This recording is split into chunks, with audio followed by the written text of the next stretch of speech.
Good morning. Morning మ్యాగజైన్‌కి స్వాగతం. ప్రముఖ దినపత్రికలో వస్తున్న వార్తలు వెనక జరుగుతున్న పరిణామాలు చూద్దాం. ఈనాడు చూస్తే కిలో వెండి రూ. 3,00,000 3 నెలల్లోనే రెట్టింపైన ధర అన్నటువంటి వార్తని హైలైట్ చేసింది. బంగారం, వెండి ధరలు చుక్కలు దాగుతున్నాయి.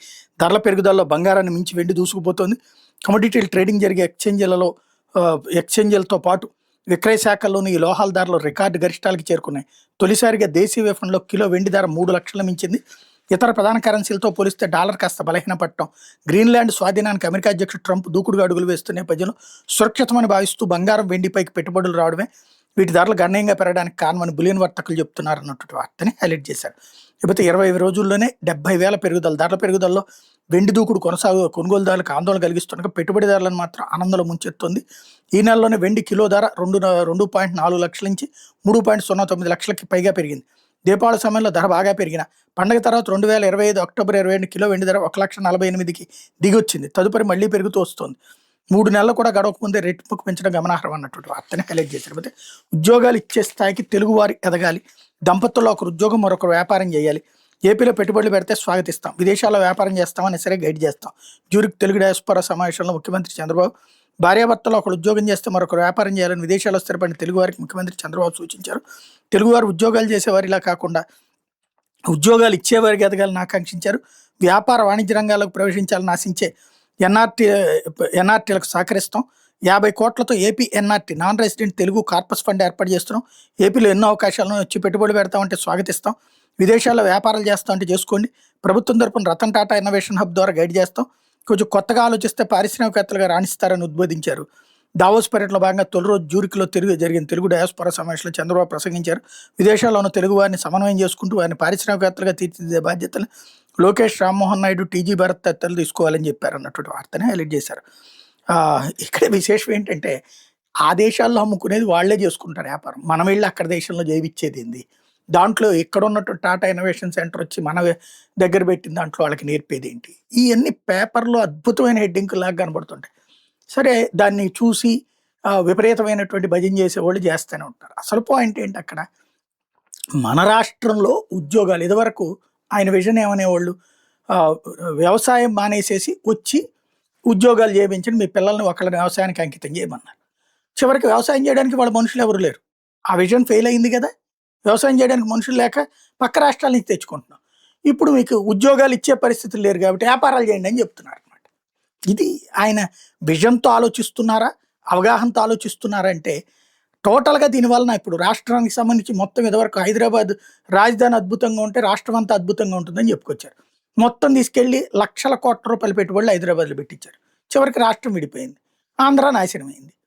మళ్ళీ ఇప్పుడు మొదటి నుంచి కొట్టుకొస్తున్నాం. మళ్ళీ మనం విచిత్రమైనటువంటి ఆలోచనల వైపుకే తీసుకెళ్తున్నాం. ఇప్పుడు కాన్సన్ట్రేటెడ్ పాయింట్ మీదకి వెళ్తున్నాం. ఓవరాల్గా ప్రజల్ని మనం మాటల ద్వారా లేకపోతే మన పత్రికల వార్తల ద్వారా కవరేజ్ చేయడం తప్పించి వాళ్ళ దోన వాళ్ళు బాగా బతుకుతున్నటువంటి వాళ్ళకి నువ్వు నా వల్ల బతుకుతున్నావు అని చెప్పడం, బతకలేకపోతున్నటువంటి వాళ్ళకి అది నీ చేతకాంతనం అన్నటువంటి కోణంలో ప్రొజెక్ట్ చేయడమే వీళ్ళ పత్రికలు, వీళ్ళు వ్యవహార శైలి నడుపుతున్నటువంటి. లేకపోతే ఇంకో 4 రోజులే ఎల్ఆర్ఎస్ దరఖాస్తులకు 23 వరకే గడువు.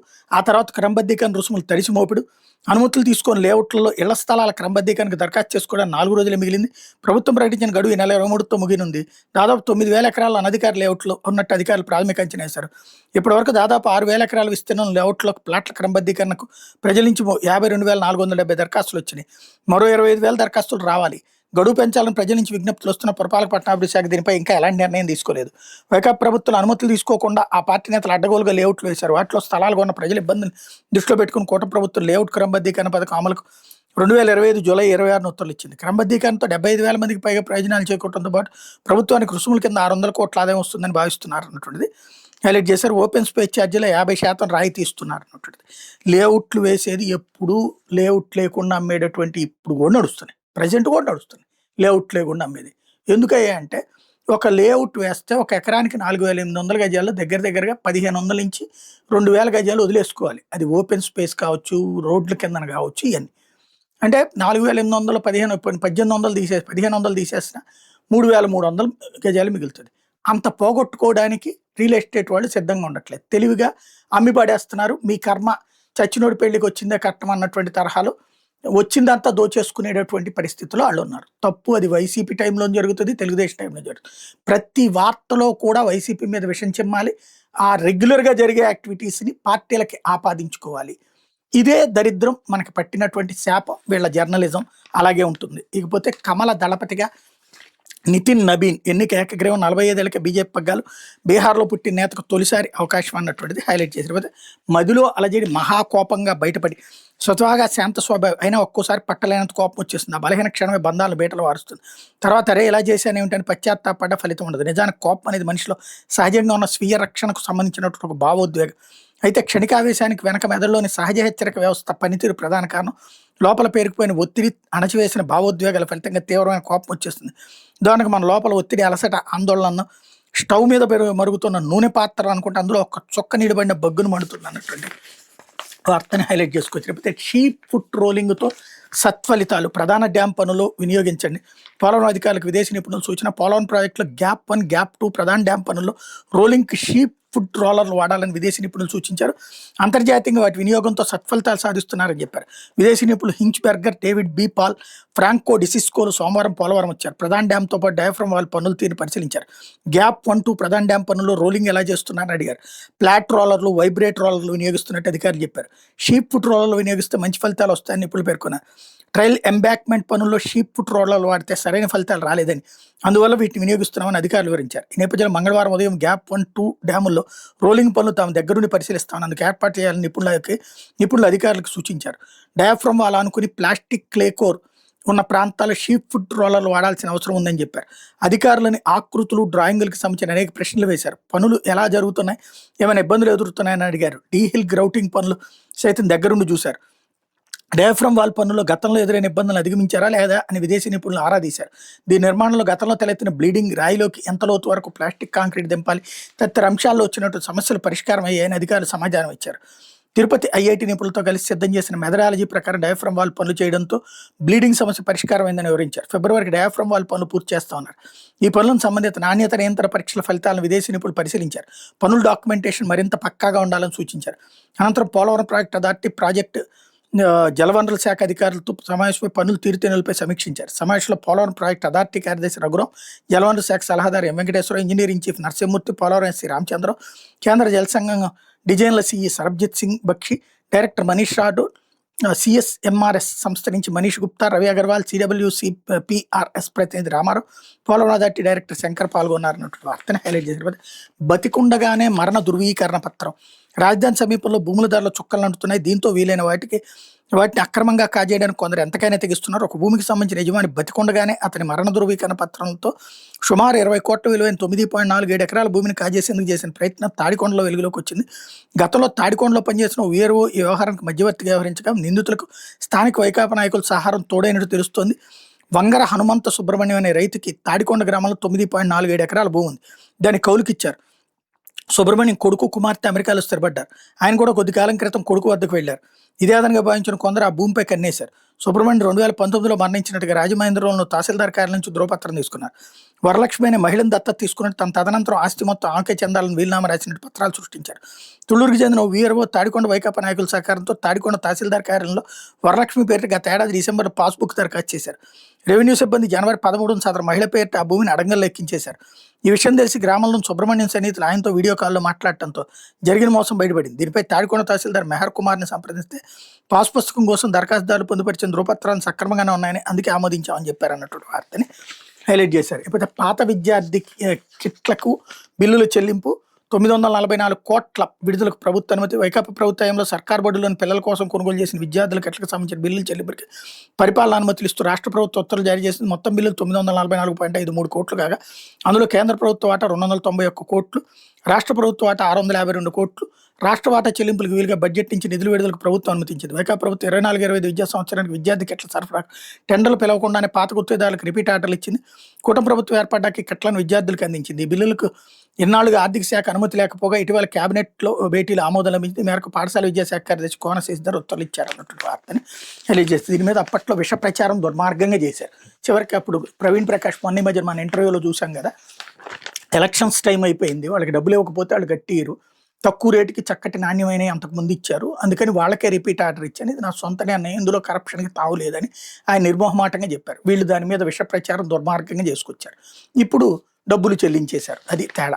కాకపోతే మహా సిమెంట్ పరిశ్రమలో ఎలక్ట్రిక్ లారీల వినియోగం దేశంలో ఇక్కడే తొలిసారి ఒకసారి ఛార్జింగ్‌తో 190 కిలోమీటర్ల ప్రయాణం. దేశంలో తొలిసారిగా పరిశ్రమల్లో ఎలక్ట్రిక్ బల్క్ ట్యాంక్ లారీల వినియోగానికి అనకాపల్లి జిల్లా యలమంచిలి మండలం ములకాలపల్లిలో ఉన్న మై హోమ్ ఇండస్ట్రీస్ మహా సిమెంట్ కర్మాగారం శ్రీకారం చుట్టింది. ఈ పరిశ్రమకు ముడి సరుకులు తీసుకురావడానికి తయారైన సిమెంట్‌ను ఇతర ప్రాంతాలకు తరలించడానికి 8 ఎలక్ట్రిక్ బల్క్ ట్యాంక్ లారీలను సోమవారం యాజమాన్యం ప్రారంభించింది. ఒక్కో లారీ ఖరీదు 1.2 కోట్లు కాగా 10 కోట్లు వెచ్చించి తొలి విడతలో 8 వాహనాలు కొనుగోలు చేశారు. వీటికి 30-35 టన్నుల వరకు బరువు మోయగల సామర్థ్యం ఉంది.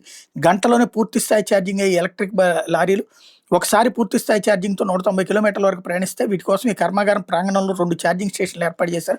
విశాఖ ఉక్కు పరిశ్రమ నుంచి బూడిద మహా సిమెంట్ కర్మాగారాన్ని తీసుకురావడానికి ఇక్కడి నుంచి సిమెంట్‌ని భారీ భవనాల నిర్మాణానికి బల్క్‌గా తరలించడానికి వీటిని ఉపయోగిస్తామని my home industry marketing senior GM T Veerareddy చెప్పారు. వీటి వినియోగం ద్వారా కేవలం తమ పరిశ్రమ ప్రాంగణంలోనే 400 టన్నుల కార్బన్ ఉద్గారాలు తగ్గించవచ్చని, పర్యావరణానికి ఇది ఎంతో మేలని ఫ్యాక్టరీ ప్రతినిధులు తెలిపారు. దేశంలో తొలిసారిగా పరిశ్రమలో వీటిని మై హోమ్ ఇండస్ట్రీ వినియోగించడం గర్వంగా ఉందన్నారు. తమ ఫ్యాక్టరీ విద్యుత్ అవసరాల కోసం ఇక్కడ సొంతగా 4 మెగావాట్ల సామర్థ్యం గల సోలార్ పవర్ ప్లాంట్ నెలకొల్పినట్టు కర్మాగారం యూనిట్ హెడ్ బి రామస్వామి తెలిపారు అన్నటువంటిది హైలైట్ చేశారు. అయితే బాలసాయిబాబా ట్రస్ట్ భూములపై తెలంగాణకు అధికారం లేదు. వాటి నిర్వహణ మా పరిధిలోనే తెలంగాణ హైకోర్టులో కౌంటర్ దాఖలు చేసిన ఏపీ కర్నూలు జిల్లాలోని భగవాన్ బాలసాయిబాబా సెంట్రల్ ట్రస్ట్ కొండాపూర్లో ఉన్నటువంటి సుమారు 4,000 కోట్లకు పైగా విలువైన 42.03 ఎకరాలపై తెలంగాణకు ఎట్లాంటి అధికారం లేదని తెలంగాణ హైకోర్టుకి ఏపీ ప్రభుత్వం నివేదించింది. దేవాదాయ చట్టం పరిధిలోని కర్నూలులో రిజిస్టర్ అయినటువంటి ట్రస్ట్ భూముల నిర్వహణ బాధ్యతలని ఏపీ ప్రభుత్వానికి చెందుతాయని తేల్చి చెప్పింది. భూగరిష్ట నియంత్రణ చట్టం కింద 2005లో ఇచ్చిన జీవోను పునఃసమీక్షించి ఆ భూమిని ప్రైవేట్ సంస్థ వ్యక్తులైన భూపతి ఎస్టేట్స్ కట్టబెట్టే అధికారం తెలంగాణకు లేదని పేర్కొంది.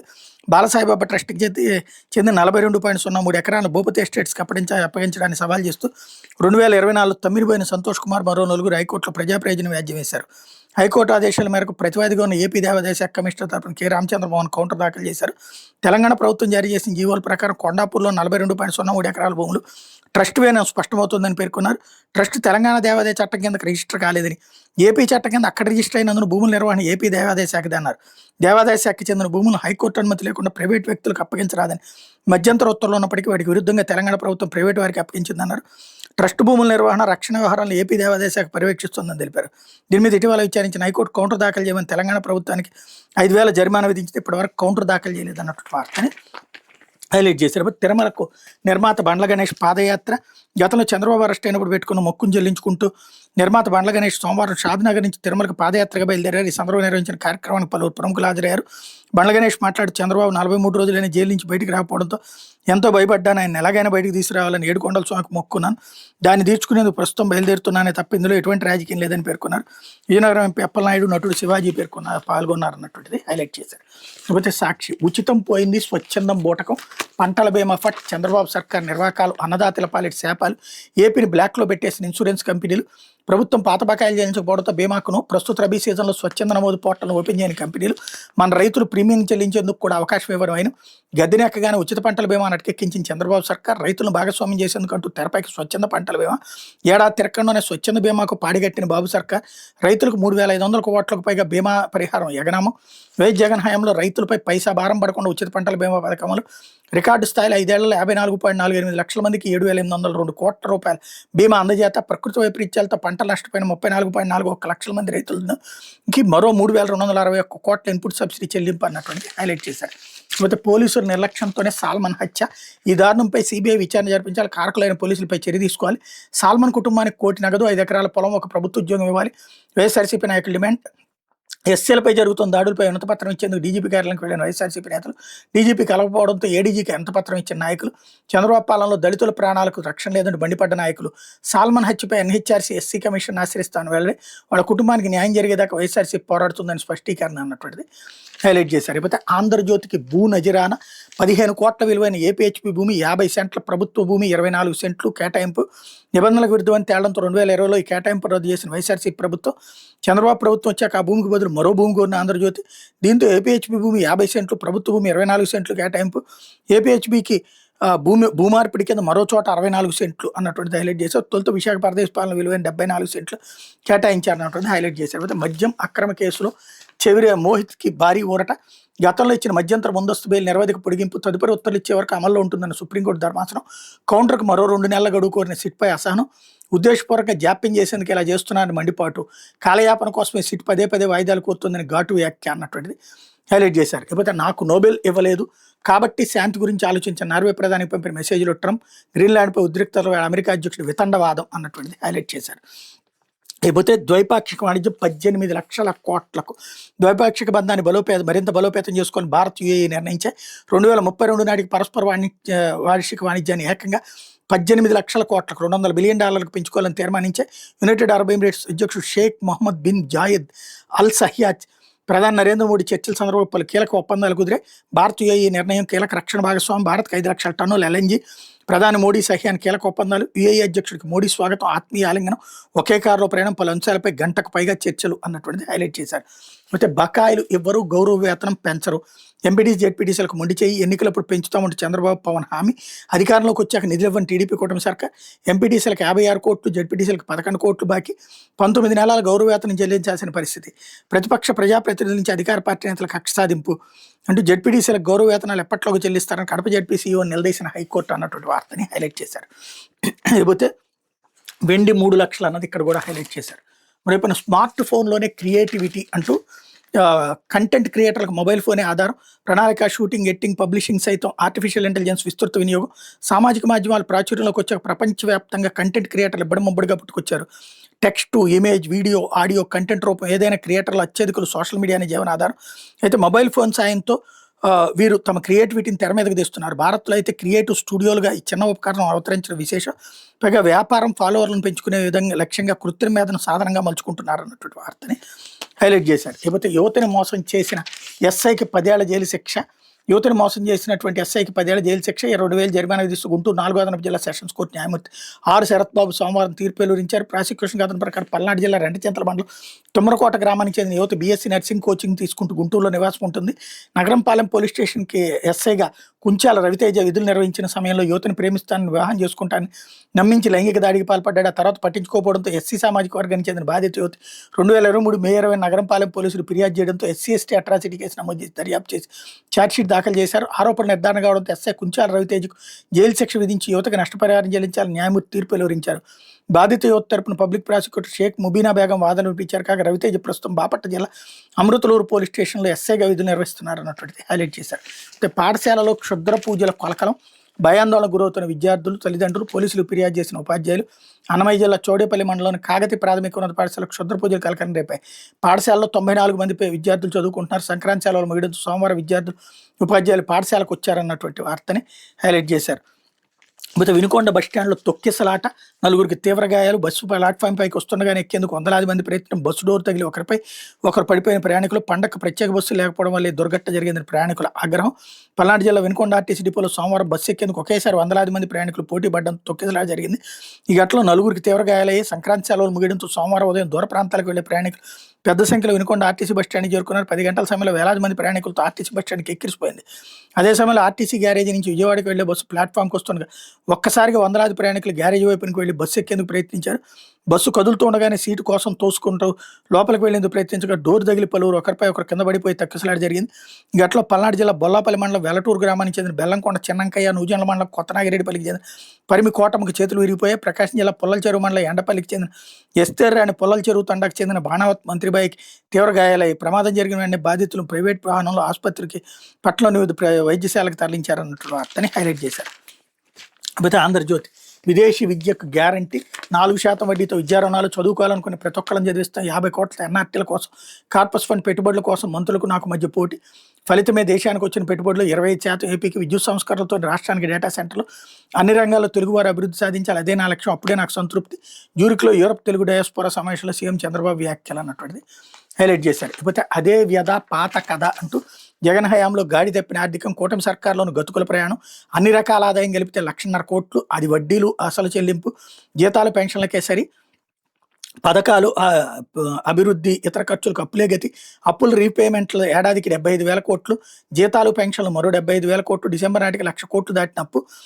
పథకాల పులిపై ప్రభుత్వాల స్వారీ దశాబ్దాలుగా అమలు చేస్తున్న తగ్గని పేదరికం వంటి ఇదో విషవలయం, ఆర్థిక విలయం, పాత అప్పులు, వడ్డీలు, జీతాలు, పెన్షన్లు, రాయితీలు, పథకాలు వెరసి కొండల అవసరాలు కానీ ఆదాయం కొంచెమే, ఆధారం ఎప్పటికప్పుడు తెచ్చే అప్పులే. జగనహయాంలో జరిగిన పాత కథ ఒక్కసారిగా మారిపోయేది కాదు. కూటమి సర్కారు వచ్చాకైనా పరిస్థితి కొంచెం కొంచెం మెరుగుపడుతుందేమో అనుకుంటే అది జరగడం లేదు. పైగా జగన్ చేసిన అప్పులు తప్పుల బాటలోనే నడుస్తున్న ఛాయలు కనిపిస్తున్నాయి. ఈ ఆర్థిక సంవత్సరంలో డిసెంబర్ నాటికి రాష్ట్ర అప్పులు 1,00,000 కోట్లు దాటినాయి. ఏడాదిన్నరలో రాష్ట్రాన్ని గాడిన పెట్టామని ఆర్థిక పరిస్థితిని ఎంతో మెరుగుపరిచామని చెప్తున్నారు తప్పించి, అంటే 1,00,000 కోట్లు అప్పులు చేశారని వీళ్ళు కూడా రాసుకొచ్చారనమాట. ఓవరాల్గా 3,00,000 కోట్ల అప్పుకు ఈ ఏడాది 1,00,000 కోట్ల రూపాయలు అప్పులు చేశారని వీళ్ళే రాసుకొచ్చారనమాట. ఇంకోటి, జగన్ చేస్తే తప్పు, వీళ్ళు చేస్తే రైట్ కాదు, వీళ్ళు కూడా తప్పే చేస్తున్నారు. చంద్రబాబు చేసిన అప్పుని జగన్ కంటిన్యూ చేసుకొచ్చాడు, జగన్ చేసిన అప్పుని చంద్రబాబు కంటిన్యూ చేసుకొస్తాడు. జరుగుతున్నది అది. సంక్షేమ పథకాలు వద్దని వీళ్ళు రాస్తున్నారు. అది కూడా లేకపోతే జనం కాళ్ళు ఎరగదంటారు. ఎందుకంటే ఇప్పటికిక్కడ ఉద్యోగాలు లేవు, వ్యాపారాలు లేవు, ఇవన్నీ తీసుకుపోయి హైదరాబాద్లోనే బతికేలాగా మన వాళ్ళందరినీ రెచ్చగొట్టి తయారు చేసాం. ఇప్పుడు ఇక్కడ ఎలా బతకాలి? చివరికి ఇక్కడికి వచ్చి ఛత్తీస్గఢ్ వాళ్ళను, బీహార్ వాళ్ళు పనిచేయాల్సిన పరిస్థితి వస్తుంది. ఓవరాల్గా వ్యవస్థని అల్లకల్లోలం చేసి, ఆ అల్లకల్లోలం అంతా కూడా విజన్ అని చెప్పుకున్నాం దశాబ్దాల తరబడి. ఇప్పుడు అది కాస్త పతాక స్థాయికి చేరేటప్పటికి జగన్ మీదకి తోసేది తప్పించుకోవాలని చూస్తున్నాం. ఒక విలయం సృష్టించింది గత 30 ఏళ్ల నుంచి మనం ప్రజల్ని మోసం చేస్తూ ఉన్నటువంటి వైనం అన్నటువంటి సంగతిని పక్కన పెట్టేస్తున్నారు అనమాట. ఇకపోతే ప్రణయ్ రాయ్ దంపతులకు ఊరట. 2016లో ఐటీ విభాగం జారీ చేసిన నోటీసులు కొట్టేసిన ఢిల్లీ హైకోర్టు 3 ఏళ్ల క్రితమే ఆ కేసు ముగిసిందని మళ్లీ నోటీసులు ఇవ్వడం వేధించడమేనని వ్యాఖ్య. కక్షిదారులకు 1,00,000 చొప్పున జరిమానా చెల్లించాలని ఐటీకి ఆదేశాలు అన్నటువంటిది హైలైట్ చేశారు. 1.2 కోట్ల ఓటర్ల పేర్లను పంచాయతీలు ప్రదర్శించండి. పశ్చిమ బెంగాల్లో ఓటర్లకు నోటీసులపై ఈసీకి సుప్రీంకోర్టు ఆదేశం. ఓటర్ల అభ్యంతరాలు స్వీకరించాలని సూచన. పశ్చిమ బెంగాల్లో సమగ్ర ఓటర్ల సవరణలో భాగంగా ఓటర్ల తల్లిదండ్రుల పేర్లు, వయసుల్లో తేడాల వల్ల నోటీసులు అందుకున్న వాళ్ళ వివరాలను ప్రతి గ్రామ పంచాయతీ బ్లాక్ కార్యాలయాల్లో ప్రదర్శించాలని కేంద్ర ఎన్నికల సంఘానికి సుప్రీంకోర్టు ఆదేశాలు జారీ చేసింది. ఎస్ఐఆర్లో భాగంగా ప్రాథమిక వివరాల తేడాలో ఉన్న 1.25 కోట్ల ఓటర్లను ఈసీ లాజికల్ డిస్క్రిపెన్సీ తార్కిక తేడాల జాబితాలో చేర్చింది. వీళ్ళ ఓట్లను ఎందుకు రద్దు చేయకూడదు చెప్పాలని నోటీసులు జారీ చేసింది. దీన్ని వ్యతిరేకిస్తూ దాఖలైన పిటిషన్లను chief justice Suryakant Mishra, justice Dipankar Datta, Joy Malya బాధ్యతలతో కూడిన త్రిసభ్య ధర్మాసనం విచారించింది అన్నటువంటి వార్తని హైలైట్ చేశారు. ఇకపోతే ఆఫీసులోని డీజీపీ ర్యాంక్ అధికారి రాసలేలో కర్ణాటకలో సీనియర్ ఐపీఎస్ రామచంద్ర భాగవతం బట్టబయలు. సోషల్ మీడియాలో వీడియో వైరల్. జూన్లో రిటైర్గానే ఉన్న అధికారి గతంలో ఆయనపై పలు ఆరోపణలు, అవినీతి కేసులు నమోదు. పెంపుడు కుమార్తె రన్యారావు గోల్డ్ స్మగ్లింగ్ కేసులో సస్పెన్షన్.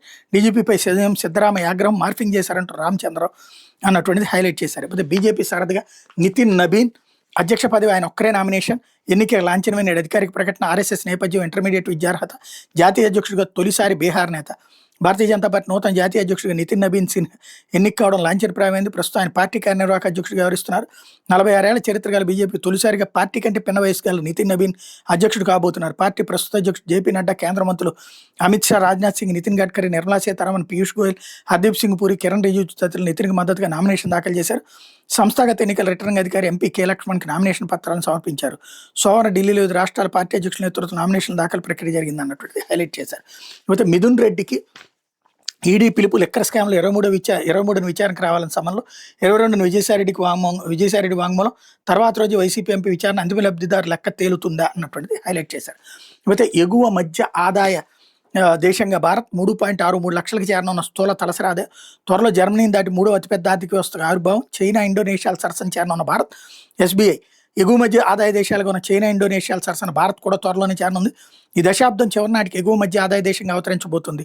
స్థూల తలసరి ఆదాయం $3,63,462 $4,000 చేరబోతుంది. అదే సమయంలో 3వ అతిపెద్ద ఆర్థిక వ్యవస్థగా కూడా మారనుంది. ఈ మేరకు స్టేట్ బ్యాంక్ ఆఫ్ ఇండియా తన విశ్లేషణలో స్పష్టం చేసింది. భారత స్థూల తలసరి ఆదాయం $3,63,462 లక్షల కోట్లకు చేరింది అన్నటువంటిది హైలైట్ చేశారు. మహాపతనం దిశగా చైనా జనాభా వేగంగా వృద్ధాప్యం వైపు అడుగులు, నేషనల్ బ్యూరో ఆఫ్ స్టాటిస్టిక్స్ నివేదిక అన్నటువంటిది హైలైట్ చేశారు. అయితే టీమ్ 11 ముఖం చూసి ఎవరైనా పెట్టుబడులు పెడతారు. అభివృద్ధి అంటే గుర్తుకొచ్చే చంద్రబాబు. ఆయన విజన్ సాధనకు అహర్నిశలో కృషి. 18 నెలల్లో 23.5 లక్షల కోట్ల ఎంఓయూలు. జ్యూరిక్లో తెలుగు డయాస్పోరాల భేటీలో మంత్రి లోకేష్ అన్నటువంటిది హైలైట్ చేశారు. అలాగే వ్యవసాయ ఎగుమతుల క్లస్టర్లకు మద్దతు ఇవ్వండి. బ్యూలర్ ఇండియా చైర్మన్ దీపక్ మంత్రి లోకేష్ విజ్ఞప్తి. జ్యూరిక్లో సెనర్జెటిక్ జోస్ మెలాడోతోనూ భేటీ. పోర్టులో హైడ్రోజన్ కోపైలట్ వాహనాల అభివృద్ధికి వినతి అన్నటువంటిది హైలైట్ చేశారు. అయితే నేడు దిగ్గజ కంపెనీలతో సీఎం చంద్రబాబు భేటీ. దావోస్ వేదికగా పెట్టుబడుల వేట. ఐబీఎం, గూగుల్ క్లౌడ్ సీఈఓలతో చర్చలు. రాష్ట్రానికి పెట్టుబడుల లక్ష్యంగా దావోస్ వేదికగా ప్రముఖ సంస్థల ప్రతినిధులతో మంగళవారం ముఖ్యమంత్రి చంద్రబాబు సమావేశం కాబోతున్నారు. ఐబీఎం, గూగుల్ క్లౌడ్ వంటి సంస్థలతో ముఖాముఖి భేటీలు నిర్వహించబోతున్నారు అన్నటువంటి వార్తని హైలైట్ చేశారు. ఇది వివిధ పత్రికలో వచ్చినటువంటి వార్తలు వెనకాల చెప్తున్నటువంటి పరిణామాలు.